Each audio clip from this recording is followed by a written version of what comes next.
All right, so yesterday I spoke about Dan Farah, who's been promoting Age of Disclosure, which is out now, came out yesterday, and this has been, to me, something that has been good for the topic in general, and that is the amount of mass coverage that it has gotten.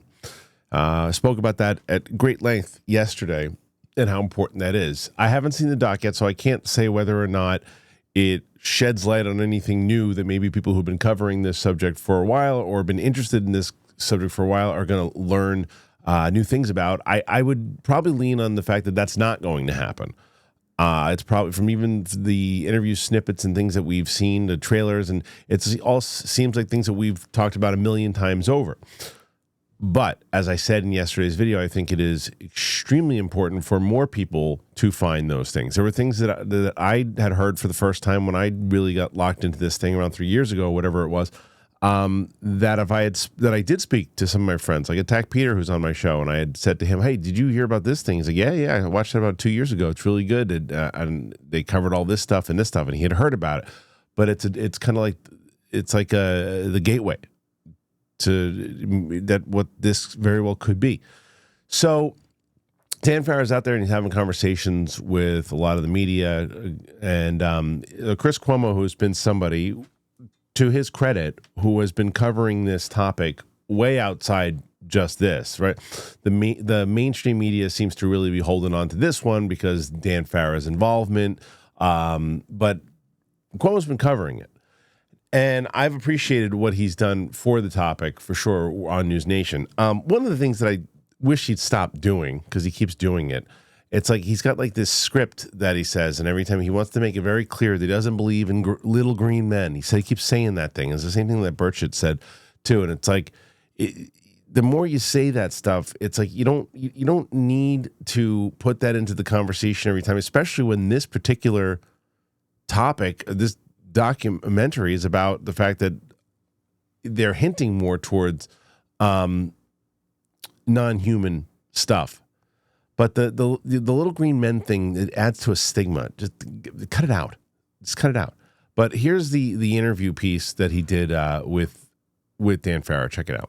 Do you believe that it is about technology, or do you believe it is about extraterrestrial life forms sending things here? I think that we're dealing with technology made by non-human intelligent life, whether that is extraterrestrial or has been here all along or come here some other way is yet to be determined. But the people in my film go on the record about retrievals of crashed craft that had non-human bodies in them. Some intelligent life that was not human. Multiple people in the film talk about how the recoveries have included different types of bodies, so implying different species. So there's no reason to assume we're talking about one other form of life. It's more likely that the universe is full of life, and we are now realizing that. Well, I got to tell you, News Nation has been all over this, and I believe for the right reasons. We're not pushing any hype. We believe that they know things and that the government works for the people, not vice versa. And I appreciate the provocativeness of this project. It is an impressive roster of voices you have on it. One of the few things I think that if they come with an open mind will be satisfying to both sides in terms of what the right questions are and what's been answered and isn't. And I think you did that very well, and I applaud you for it, and you're always welcome here to discuss what comes next. A lot of people don't know this. Did you know that there's an online cannabis company that ships federally legal THC? It's right to your door. They have found a way to combine THC with carefully selected functional ingredients to target nearly every mood and health concern you can think of. I am talking about Mood.com's incredible line of functional gummies, and you can get 20% off your first order at Mood.com. You got to use that promo code DTE. Whether that's Mind Magic gummies for deep work creativity, PMS support to erase cramps and balance mood swings, or their sexual euphoria gummies to help you feel ready for action and turn every touch into a full body experience. Everything ships right to your door discreetly. No dispensary lines, no awkward conversations, just better days and nights delivered to your doorstep. Best of all, not only is Mood product backed by a 100-day satisfaction guarantee, but as I mentioned, listeners get 20% off their first order if you use that code DTE. Head on over to Mood.com, find the functional gummy that matches exactly what you're looking for, and let Mood help you discover your perfect mood. Don't forget to use the code DTE when you check out to save 20% of your first order. Mood. He's right. News Nation has indeed been in all over this thing for a very long time. It's true. Now, it's funny, though, because he doesn't seem... Because sometimes when Cuomo's talking to people, he seems really locked in and like wants to get to the next sentence of what he's talking about there because of what the person just said. It seems like he just doesn't buy into this at all. Not the UFO side of it. He's clearly been covering. I'm not saying he's disingenuous about that. I just think that's why I mentioned the little green men thing, because when Dan Farah said that, it seems pretty evident from everything that the people he's spoken to that this is non-human, and whatever it might be. And he said it could be extraterrestrial, something else, something that's been here for a while. Could be all of those things. Who the hell knows? But to me, this is once again a conversation that I think is going to continue to go on. The question is, does it just go in circles? Will this ultimately lead to anything? I don't know the answer to that question, because what I fear and ultimately feel is going to happen here is there'll be more conversations like this for maybe, a couple more days. If there's an opportunity and if there is potential that it looks like that this movie's going to be nominated for an Oscar, there'll be more press. I feel like that's unlikely. So this week of press will probably be the last kind of big push that you're going to see for this one. So what happens next? Now, News Nation and Chris Cuomo will continue to cover this subject. When there's more things that are coming up, they'll be going after it. And make no mistake about it, and he even kind of, I think, makes sure to clarify.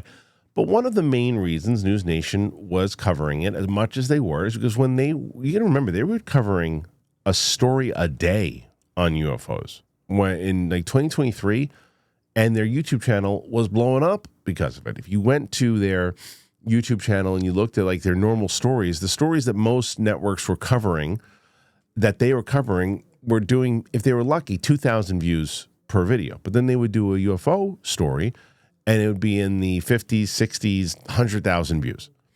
So rightfully so, they kept covering what was working for them. It's not to say that the people involved aren't legitimately very interested in it. I do believe that Cuomo is interested in finding out what's going on. I think he's more so interested in the government aspect of who knows what, who's saying what kind of information, who can we expose about what's really going on with technology. I think that's really where he's going with it and why he decides to cover it, which is completely fair. I think obviously Ross Coulthart has a lot more invested into it. There's a lot of people over there that are invested into it. I know that at one point The Hill was covering it all the time. I don't know if they are anymore, but they were. Again, like once a day. I don't know if they pulled back on it. Maybe there's not enough of what was going on. So the question is, will more networks start to cover this thing after this documentary? The answer is no. Unfortunately, the answer is no. Because unless you get, what's got to happen, in order to continue to move forward, is not only do more people have to come on board and start asking questions and going down the rabbit hole. That's super important, sure. But what really needs to happen is people of influence that are power players with money and other things. Those are the people that need to get interested. And those are the people who need to lend a cause. Because that's ultimately how you got to fight fire with fire. You got to form your own organization, and not like just soul. And because there needs to be a thing that whoever is getting involved, and people with a lot of money, right, that get involved and help finance something. Well, those are the type of people that can finance whistleblowers. They're the ones that can protect people who are scared to lose their jobs and their pensions and all that stuff. That's what you need. Everything's money. And so what does that have to do with this? It's like if there's somebody out there who starts to really look into it after seeing this, think about all movies in general. There's a movie that you saw that you never even heard of or you never thought of, and I'm talking about like a scripted movie, and you went and you watched it and you saw it, and you just changed your thoughts for that day. And you started thinking about something else. Maybe it was when you were younger and inspired a thought, something you wanted to do. A documentary you watch on Netflix, you go, oh, wait, I want to look more into that. This is one of those things. Now, the other unfortunate part about it is that it's kind of like a pay-per-view type thing. Now, my question is this. Because a lot of times when there's like new releases that are out in the theater, you get the you got to pay for it to rent it for whatever it is, and then you can go out and see it in the theater for a little bit too if you wanted to. And then after a select amount of time, it's available on the platform to watch it. Like, so what I'm hoping is that after around like a 30, 45 day window, that on Amazon Prime, if you have Amazon Prime Video, that you'll be able to watch it. That's what I hope happens. I don't think that's going to be the case, because if it just sits on a always rental thing, it's just not going to do anything. It's just how people are. It's got to be a real interest for it. So the next step after this will indeed be the Spielberg movie. That's the next phase of this thing. This started the first phase because it's very similar to what I just said here and yesterday. Now, this is Dan Farah, who is a big name in Hollywood. And he's got clout. He ain't got the clout of Spielberg. He'll tell you that himself. When Spielberg starts doing interviews about this, that's going to be a whole new thing. When Kaczynski finally makes his movie with David Grush as his consultant, and they start doing press, that's going to be a whole new thing. The Hollywood machine, when it comes to PR, is powerful. Very.